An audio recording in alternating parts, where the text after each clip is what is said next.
네, 다음으로 하이퍼 파라미터라는 개념이랑 수도 카운트라는 개념에 대해서 알아보겠습니다.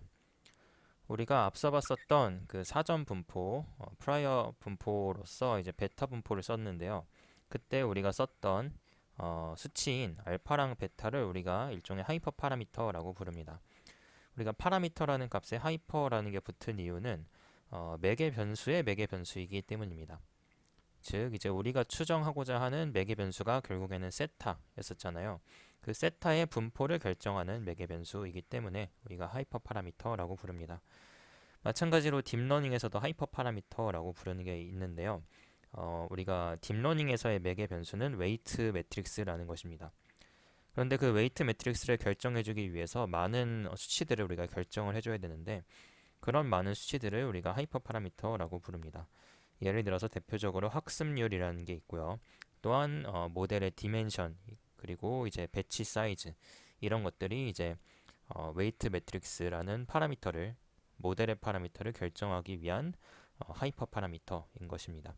그래서 앞서 봤었던 베타 프라이어의 하이퍼 파라미터는 알파랑 베타가 되겠고요. 이 알파 베타가 세타를 결정하는데 역할을 하겠죠. 네, 이런 하이퍼 파라미터들은 sufficient statistic이랑 유사한 역할을 합니다. 그래서 종종 수도 카운트라고도 불립니다. 예를 들어서 우리가 예를 들면은 알파를 이제 2라고 설정을 하고 베타를 3이라고 설정했다라고 한다면은 이것은 이제 마치 우리가 실제 데이터를 보기도 전에 이미 두 번의 성공과 세 번의 실패를 관찰한 것과 같은 효과를 주게 되겠습니다. 동전 던지기의 예시로 설명을 하면은 알파 2, 베타 3으로 설정한 것은 결국에 나는 이 동전을 과거에 한 5번 던져봤는데 두 번은 앞면, 세 번은 뒷면이 나왔어라고 믿는 것과 같은 것입니다. 혹은 나는 이제 이 동전을 5번 던져봤을 때 두 번은 앞면, 세 번이 뒷면 정도가 나올 거라고 기대하고 있어라는 믿음을 나타내는 것과 비슷하다라고 할 수 있습니다. 그래서 이것은 실제로 동전을 던진 것은 아니지만 우리의 사전 지식이나 믿음을 표현하는 방법이 프라이어의 이제 하이퍼 파라미터로 가능한 것입니다.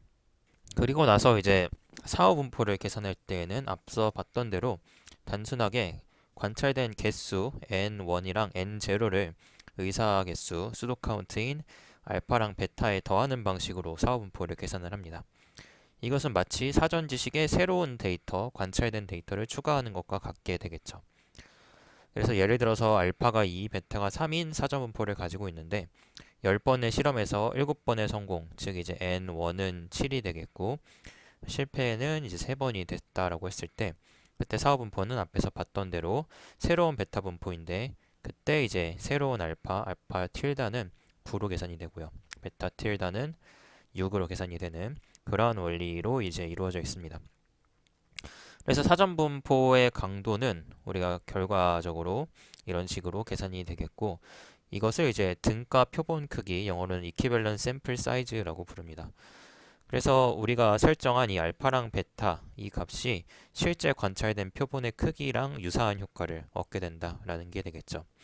그래서 이러한 개념은 사전 분포가 사후 분포에 미치는 영향을 이해할 수 있게 해주게 되겠고요. 그래서 등가 표본의 크기가 클수록 사전 분포가 사후 분포에 미치는 영향이 커집니다. 반대로 이런 알파 베타 수치가 작아지면 데이터가 결국에 사후 분포를 결정하게 되는 그런 역할을 하게 됩니다. 그래서 예를 들어서 알파가 100 그리고 베타를 100으로 설정해 놨다. 그러면은 강한 사전 분포가 되겠죠. 이것은 마치 200번의 시행 결과를 시행하지도 않았는데 이미 알고 있다라고 가정을 하고 사전 분포를 두는 거랑 똑같습니다.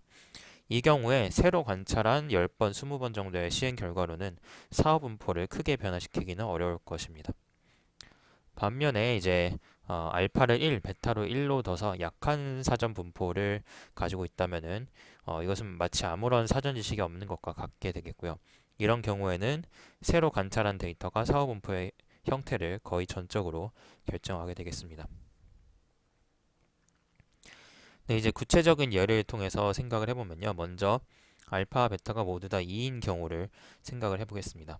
그래서 우리가 실제 데이터를 보기 전에 두 번의 성공과 두 번의 실패를 본 것과 같다. 그렇게 여길 수 있다라는 사전 분포가 되겠죠.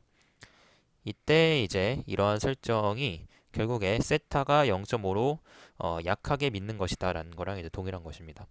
그래서 성공과 실패의 개수가 두 번 두 번으로 동일하기 때문에 세타에 대해서 0.5라고 프라이어를 설정을 하는 것인데, 근데 이 수치 자체가 2라는 작은 수치이기 때문에 이제 약한 세타를 믿는다.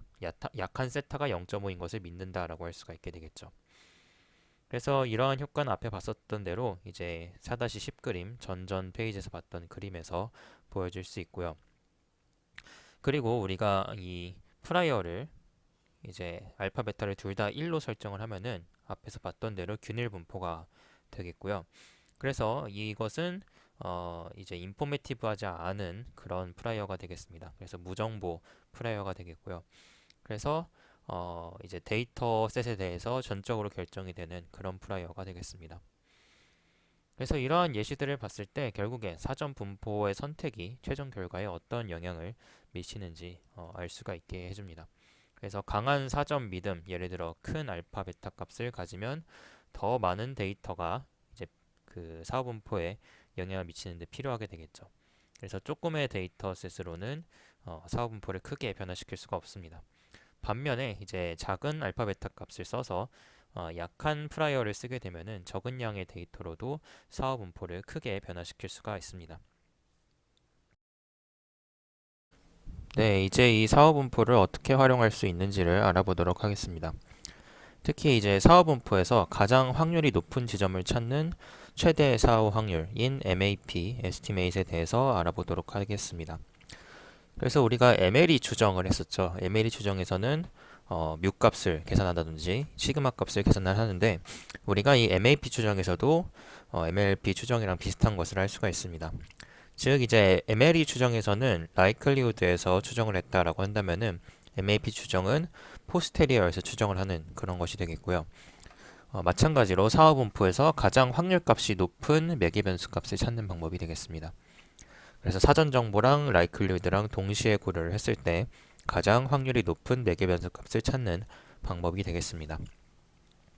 수학적으로 MAP 추정을 표현을 하면 이렇게 표현을 할 수가 있습니다. 세타 MAP는 argmax 세타의 P 세타 바 D이다 라고 할 수가 있고요. 그래서 MLE 추정이랑 식이 거의 유사하게 되는데 이제 여기 부분만 다르죠. 여기가 이제 MAP에서는 포스테리어가 들어간다라는 차이점만 있습니다.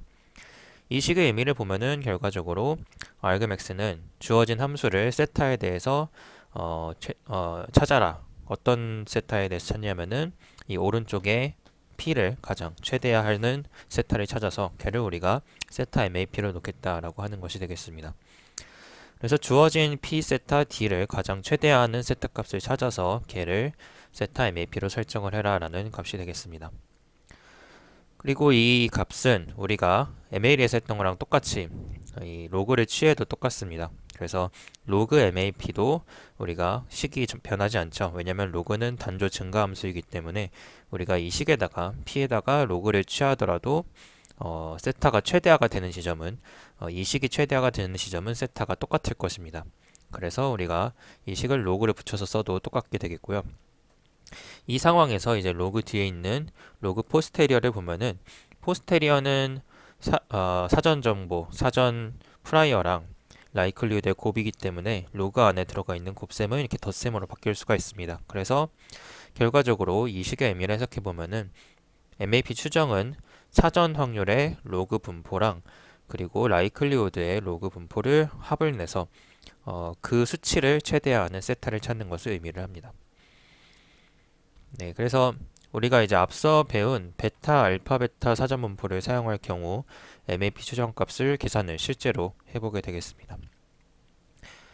네, 그래서 우리가 앞서 봤던 대로 이 로그 P 세타를 이제 써야 되는데요. 이 로그 P 세타는 앞서 봤던 대로 우리가 알파 마이너스 1 로그 세타 플러스 베타 마이너스 1 로그 1 마이너스 세타로 표현을 할 수가 있습니다. 그래서 우리가 베타 사전 분포를 썼을 때 이렇게 알파 베타로 표현을 할 수 있게 되겠죠. 그리고 이제 라이클리우드의 로그 분포도 우리가 똑같이 쓸 수가 있는데요. 그래서 라이클리우드도 이제 써보면은 이제 n1 로그 세타 플러스 n 0 로그 1 마이너스 세타라고 쓸 수가 있습니다.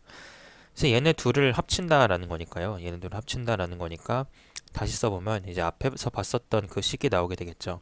알파 플러스 n1 마이너스 1의 로그 세타 플러스 베타 플러스 n0 마이너스 1의 로그 1 마이너스 세타가 될 것입니다. 얘를 이제 세타에 대해서 미분을 하고 그 다음에 0 값이 되는 값이 바로 세타가 최대값이 되는 값이 될 것입니다. 그래서 얘를 세타에 대해서 미분하는 것은 굉장히 쉽죠. 그래서 얘를 세타에 대해서 미분을 하면은 이제 로그 세타 부분만 이제 분모로 가게 되면 되니까요. 그리고 얘는 이제 두 번째 거는 합성함수로 마이너스가 앞으로 나오게 되겠죠. 그래서 다시 써보면은 세타분의 알파 플러스 n1 마이너스 1 마이너스 1 마이너스 세타분의 베타 플러스 n0 마이너스 1이 이제 0이 되는 지점이 바로 세타가 MAP 값이 되는 것입니다. 그래서 이 P 세타 D가 최대화되는 지점이 바로 세타를 찾을 수가 있게 되겠죠. 그래서 얘를 세타에 대해서 다시 정리를 하게 되면은 우리가 이렇게 얻을 수가 있습니다. 네, 그래서 이 결과에서 우리가 최종적으로 이 추정값을 MAP 추정값을 베타 분포를 사전 분포로 했을 때 얻게 되겠고요. 이때 우리가 특별히 베타 2,2를 사용하게 되면은 얘를 애드원 스무싱이라고 부른다라고 이전에 얘기를 했었습니다. 얘는 우리가 그 원래 이제 관측된 값 n1이나 n0에다가 하나씩을 더해준 값이랑 똑같이 얘기를 할 수가 있습니다. 그래서 하나씩을 더해줘서 라이클리후드를 계산을 했을 때랑 우리가 베타 2,2 프라이어를 썼을 때랑 값이 똑같다라고 할 수가 있습니다. 그래서 같은 수식인데요. 결과적으로 이 수식을 보면은 우리가 그 MLE 수정을 할 때 MLE 수정에서 n1, n0에다가 그냥 1씩 더한 거를 MLE 수정을 한 값으로 볼 수도 있고요. 혹은 우리가 이 MAP 추정으로 얘기를 하면은 MAP 추정에서 베타 2,2를 놨다라고 이렇게 얘기를 할 수도 있습니다. 그래서 결과는 같은데 이제 베타 2,2를 프라이어로 놨다라고 하던지 아니면 스무싱을 하는데 애드원 그러니까 하나씩 더하는 스무싱을 해줬다. 이렇게 두 가지 방법으로 얘기를 할 수 있는 것이죠. 그래서 MAP 방식으로 봤을 때랑 MLE 방식으로 봤을 때 결과는 똑같지만 얘기하는 방식이 약간 다르다. 이렇게 얘기를 할 수가 있습니다. 그래서 앞서 이제 MLE 방법에서 얘기했던 대로 MLE에서 애드원 스무싱에서 얘기했던 대로 데이터가 적을 때 극단적인 추정을 방지하는 데 사용이 될 수가 있겠죠. 예를 들어서 운이 나빠가지고 동전을 10번 던졌는데 모두 앞면이 나왔다 라고 했을 때 그때는 MLE 추정값이 원래는 이 애드원 스무싱을 안 하게 되면은 100% 앞면이 나오는 동전이다 라고 결론을 내리게 됩니다. 그런데 이 애드원 스무싱을 쓰게 되면은 분모에다가도 1, 분자에다가도 1을 더해서 12분의 11의 확률로 앞면이 나오는 동전이다 라고 예측을 하게 됩니다. 그래서 이런 식으로 우리가 그 항상 앞면만 나올 것이라고 예측을 안 하고 뒷면도 나올 것이다, 어느 정도 나올 것이다 라고 예측하는 방법이 되겠죠. 네, 다음으로 MAP 추정과 MLE 추정을 비교해 보도록 하겠습니다. 그래서 MLE는 이제 베이지안 방법이 아니라 대표적인 이제 빈도주의 통계학자 방법이 되겠고요. MA는 이제 지금 공부하고 있는 베이지안 통계학 개념이 되겠는데요. 많은 경우에 대해서 MAP 추정과 MLE 추정이 유사한 결과를 제공을 합니다. 그래서 구체적으로는 이제 MAP에서 유니폼 프라이어 종류를 썼을 때에는 MLE랑 결과가 똑같아집니다. 그래서 우리가 MLE, 이 오른쪽이 MLE의 결과가 되겠고요. 왜냐면 이제 likelihood를 argmax 하는 것은 결과적으로 MLE가 되잖아요. 근데 이 likelihood의 가운데에 유니폼 프라이어가 곱해져 있다라고 하더라도 argmax에는 아무런 영향을 미치지 않기 때문에 그렇기 때문에 이제 MLE 값이랑 이 경우에는 이제 MAP 값이랑 똑같아진다라고 할 수가 있습니다. 그래서 앞서 봤던 대로 유니폼 프라이어 중에서 베타 11이 있었죠. 베타 11이 이제 정보가 없는 이제 non informative 프라이어였었고 그때 이제 유니폼 프라이어가 됐었습니다. 그래서 이때를 계산을 해보면은 앞에 이제 봤었던 식에서 이 베타, 알파, 베타 부분에 1을 이제 더해주면 두면 되겠죠. 그래서 알파, 베타 부분에 다 1을 이렇게 삽입을 하고 나면은 우리가 정확하게 MLE 수식이랑 똑같아지는 것을 볼 수가 있습니다. 그래서 이런 식으로 유니폼 프라이어를 쓰게 되면은 우리가 ML이랑 MAP랑 똑같아진다라고 할 수가 있습니다. 그래서 이런 경우에 근데 이제 MLE 추정이 안 좋은 점이 있겠죠. 그래서 ML이랑 이렇게 유니폼 프라이어를 쓰는 MAP가 안 좋은 점이 결과적으로 앞에서 얘기했던 뭐 희귀한 질병의 발병 확률을 추정하는 상황을 생각해 봤을 때 100명 정도만 이제 환자를 관측을 했는데 아무도 그 질병에 걸리지 않았다라고 해서 그 질병의 발병 확률이 정확히 0이라고 결론을 내리게 되는 그러한 치명적인 오류를 발생시킬 수 있습니다. 그래서 우리가 사전 정보 같은 것을 넣어서 이제 그걸 개선시킬 수 있겠는데요. 그래서 사전 정보로 그 질병의 유병률, 이제 알려진 유병률을 사전 정보로 넣어서 그 다음에 100명을 관측을 하고 라이클리후드와 그 사전 정보를 곱해서 이제 포스테리어를 내는 방법이 있습니다. 그래서 이런 스토링과 프라이어를 쓴다든지 혹은 그냥 풀리 베이전 어프로치를 쓴다든지 이런 방식으로 해서 우리가 그런 오류를 방지할 수 있게 되겠습니다. 네, 그리고 이제 베이지안 통계학에서는 앞에 말했다시피 포스테리어의 분포 자체가 결과입니다. 그래서 분포가 결과가 한 개의 숫자로 나오는 것이 아니라 분포 형태로 나오기 때문에 예를 들어 뭐 PDF 같은 것으로 나오기 때문에 우리가 결과를 얘기를 할 때 세타가 5일 확률이 뭐 50%다, 세타가 3일 확률은 20%다 이런 식으로 얘기를 할 수 있다라고 했었죠. 반면 이제 프리퀀티스트 빈도주의 통계학에서는 세타가 뭐다, 그러니까 세타가 뭐 3이다 이런 식으로 한 개의 숫자로 나온다라고 했습니다. 근데 이제 포스테리어에서도 민값이랑 이제 베리언스 이런 것들을 구하게 되면은 결과적으로 수치 한 개로 나타낼 수 있기는 합니다. 그래서 그 포스테리어의 평균, 포스테리어의 베리언스를 계산하는 방법을 알아보도록 하겠습니다. 일단 포스테리어 평균부터 먼저 이야기를 해보면은 말 그대로 이제 사후분포를 평균을 내면 되겠습니다. 이것은 이제 우리가 추정하려는 이 세타 매개 변수의 기대값이라고 볼 수 있고요. 이 사후 평균 같은 경우에는 MAP 추정보다 조금 더 로버스트한 추정치로 알려져 있습니다. 그래서 MAP 추정치는 정확하게는 모드를 추정을 합니다. 모드라는 것은 최빈값이라고 이제 한국말로 번역이 되는데 가장 이제 확률이 높은 값이라고 할 수가 있고요. 평균은 우리가 최빈값이 아니라 그 세타가 존재할 수 있는 확률과 그리고 그 값을 적분을 한 값이 되겠죠. 그래서 이 평균 자체는 MAP보다는 조금 더 로버스트한 추정치로 알려져 있습니다. 그래서 앞서 봤었던 우리가 포스테리어의 베타, 알파, 틸다, 베타, 틸다 이 경우에 이제 사후 평균은 아래와 같이 계산이 됩니다.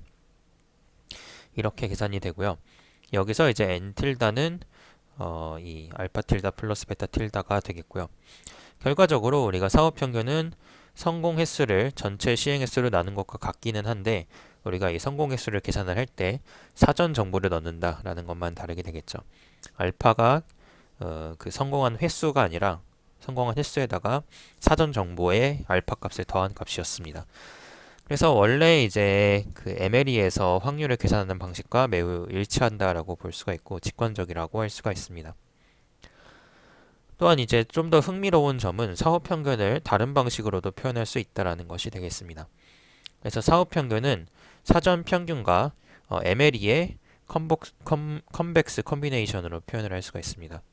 그래서 우리가 이 식이 바로 포스테리어의 미인을 구하는 식이었죠. 앞에서 이제 방금 구했었던 식이 되겠고요. 얘를 이제 두 부분으로 나눌 수가 있습니다. 이렇게 이 부분, 앞부분과 이 뒷부분으로 나눌 수가 있는데 이때 이제 람다라는 것을 사용을 해서 이렇게 다시 표현을 할 수가 있습니다. 이때 m이라는 것은 우리가 그 사전 정보의 사전 지식의 평균값이 되겠고요. MLE는 우리가 그 라이클리후드의 평균값이 되겠습니다. 그래서 그 두 개를 어떻게 덧셈을 하는데 어떻게 덧셈을 하냐면은 가중치의 합이 1이 되는 가중치로 이제 찾아가지고 가중합을 매길 수가 있습니다. 그래서 이런 식으로도 해석될 수 있다라는 게 조금 더 흥미로운 지점이 되겠죠. 그래서 결과적으로 우리가 찾은 4호 평균은 사전 평균의 어떤 가중치를 곱한 값이랑 그리고 MLE의 가중치를 곱한 값을 더해서 가중합을 매긴 것이다. 그때 이 가중치의 합은 1이 된다라고 할 수가 있습니다. 그래서 우리가 강한 사전 평균을 둔다라고 한다면은 이 람다의 가중치가 커지게 되겠고요. 우리가 약한 사전 분포를 둔다라고 했을 때 람다의 가중치가 줄어들게 됩니다. 왜냐면 이런 식으로 람다가 구해지기 때문이죠. 얘를 이제 결과적으로 람다로 이제 바꾸게 될 때 람다를 이런 식으로 바꾸게 되는데요. 이때 분자에 들어가는 게 n 틸다입니다. 즉 이제 사전 평균에 다 썼던 이제 수도 카운트가 되겠고요. 분모는 수도 카운트랑 실제 카운트의 합이 되겠습니다. 즉 수도 카운트가 얼마나 비중을 차지하고 있냐가 되겠죠. 그래서 앞서 봤었던 이 수도 카운트의 개념으로 접근해 봤을 때 우리가 사전 분포에 알파, 베타 값을 엄청나게 많이 두게 되면은 수도 카운트가 커져가지고 이 람다의 비율이 커지는 것을 알 수가 있습니다. n 틸다는 앞에서 이제 얘기했던 대로 알파 플러스 베타가 되겠습니다. 사전 정보에 다 썼던 숫자의 합이다, 매기변수의 합이다라고 둘 수가 있게 되겠습니다. 네, 다음으로는 이제 사후 표준 편차, 사후 포스테리어 베리언스, 사후 분산에 대해서 알아보도록 하겠습니다. 포스테리어 분산 같은 경우에는 우리가 이제 얻은 추정값의 불확실성을 측정하는 도구가 되겠습니다. 이렇게 얻은 포스테리어 분산이 크다는 것은 우리의 추정이 불확실하다라는 것을 의미를 하고 분산이 작다라는 것은 우리가 추정에 대해서 꽤 확신한다라는 것을 의미를 합니다. 그래서 이제 표준 오차, 표준 스탠다드 데비에이션은 우리가 계산을 할 때 분산의 제곱근이라고 얘기를 할 수 있게 되겠고요. 그래서 앞서 봤었던 베타 포스테리어의 경우에 대해서 분산은 오른쪽과 같이 계산이 됩니다. 그리고 이 분산 값을 이제 조금 정리를 하게 되면은 오른쪽과 같은 식을 얻을 수가 있습니다. 그래서 이 식의 특징을 보게 되면은 알파 틸다랑 베타 틸다가 커질수록, 즉 이제 더 많은 데이터가 관찰이 될수록 분산이 작아지는 것을 볼 수가 있습니다. 그래서 여기서 보면은 이제 알파 틸다랑 알파 틸다, 베타 틸다가 분모에 있게 되겠고요. 위에는 1차항으로 나타나 있습니다. 그래서 이제 알파 틸다랑 베타 틸다를 관찰을 많이 하게 되면은 분모는 3차항이고요. 분모는 2차항이 되겠죠. 네, 2차항이고요. 분자는 1차항이 되기 때문에 알파 틸다, 베타 틸다가 늘어날수록 분모가 증가하는 속도가 더 커지게 됩니다. 그래서 분산의 전체 수치는 더 작아진다 라고 할 수가 있습니다. 네, 그래서 이 식을 보게 됐을 때 우리가 이제 아래 있는 수식에서는 우리가 알파 틸다 플러스 베타 틸다가 n보다 많이 작은 경우를 생각을 할 수가 있습니다. 그래서 이 경우에는 데이터의 수가 이제 n이 되겠고요. 알파 틸다 플러스 베타 틸다라는 것은 사전 분포의 강도가 되겠죠. 그래서 사전 분포의 강도보다 관측된 데이터의 수가 많이 클 때, 이때는 이제 사후 분산은 아래와 같이 근사시킬 수가 있습니다. 그래서 위에 있는 식을 이제 이 가정을 이용을 해가지고 근사시킨 게 되겠고요. 그래서 결과적으로 표준 오차는 이와 같이 계산이 될 수가 있습니다. 그래서 이게 우리가 보면은 이 식에서 보면은 불확실성이라는 것은 이 분모에 n이 있는 것을 봤을 때 우리가 관측을 많이 할수록 불확실성이 감소한다라고 할 수가 있습니다. 그래서 결과적으로 데이터를 더 많이 수집할수록 추정의 정확도가 높아진다. 근데 그 효과는 이제 분산에 대해서는 1차적이고요. 그리고 표준 편차에 대해서는 이 식에다가 루트를 취한 값이기 때문에 분산에 이제 루트 n이 들어갑니다. 스케일을 맞춰서 표준 편차로 얘기를 했을 때 우리가 데이터를 점점 관측을 더 많이 할수록 불확실성이 루트 n분의 1 속도로 감소하게 되겠습니다. 그래서 점점 이제 데이터를 많이 수집할수록 불확실성이 감소하는 건 맞지만 관측을 많이 할수록 그 효과는 점점 줄어든다라고 할 수가 있습니다. 예를 들어서 표본의 크기가 100에서 400으로 4배 늘어나게 되면은 결과적으로 샘플이 4배 늘어나면은 표준 오차, 이 스탠다드 데비에이션은 절반으로 줄어드는 그런 효과를 가지게 됩니다. 또 이제 절반으로 줄어들게 하려면 또 4배를 늘려야 되겠죠. 그래서 1600개를 관측을 해야 됩니다. 그리고 이제 불확실성, 분산이라는 것은 결국에 위에 분자를 봤을 때에는 세타가 0.5일 때 이제 분자가 최대가 됩니다. 그리고 이제 세타가 0이나 1에 가까워질수록 분자가 수치가 최소화되는 것을 알 수가 있는데요. 이것은 이제 어떤 뭐 동전 같은 것들이 완전히 치우쳐져 있다라고 생각을 하게 되면은 불확실성이 줄어든다라는 의미가 되겠습니다. 그래서 우리가 예를 들어서 100번의 동전 던지기에서 60번 앞면이 나왔다라고 한다면은 표준 오차를 이 식에 대입을 해서 계산을 할 수가 있습니다. 그래서 루트 n이 이제 100이 되겠고요. 루트 100이 되겠고, 그리고 위에다가 우리가 루트 0.6 곱하기 0.4를 이제 계산을 하게 되면은 대략적으로 0.05 정도의 수치가 나옵니다. 그래서 우리가 얻은 추정 세타는 0.6이다 라는 값이 오차 범위가 0.05 정도 된다라는 것을 의미를 합니다. 그래서 실제 세타 값이 대략적으로 0.55 정도에서 0.65 사이에 있을 가능성이 높다라고 말을 할 수가 있습니다. 그래서 이런 베이지안 추정 방법들은 단순하게 점 추정을 제공하는 것이 아니라 추정의 불확실성도 같이 제공을 합니다. 그래서 의사결정을 할 때 매우 유용할 수 있게 되겠고요. 그래서 새로운 약물 효과 테스트를 한다라고 했을 때 단순히 평균 효과만 보는 것이 아니라 그 효과의 불확실성도 함께 고려를 할 수가 있습니다.